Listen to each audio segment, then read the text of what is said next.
Christians who are targeted. And he is showing more compassion, what I call toxic empathy, for the perpetrator of this crime, because he happens to be identified as what they consider, a marginalized, oppressed group, than he is for the very kids who are being killed.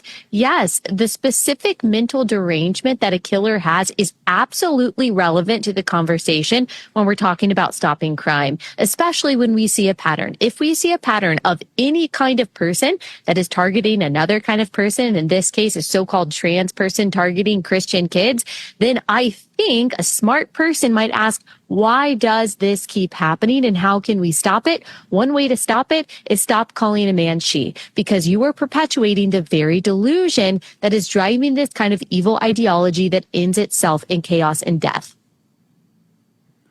And that is toxic empathy. Talk a little bit more about that. I mean, you wrote a whole book about it. Shouldn't Christians be the leaders of correcting this in the culture, not the ones affirming the delusion that leads to two dead kids at a Catholic mass?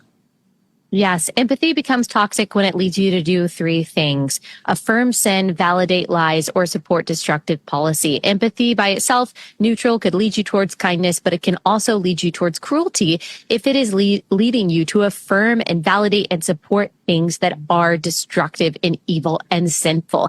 And that's exactly what has happened here, because people feel so deeply for others. They have allowed that feeling to drive them to affirm things that are bad for not only that individual, but also the victims on the other side of the moral equation, also society at large. This is true when it comes to immigration. It's true when it comes to social justice, gender, sexuality, abortion, climate. On all of these different issues, Christian compassion is perverted and weaponized against people in order to convince them that the only moral and compassionate position is the progressive one.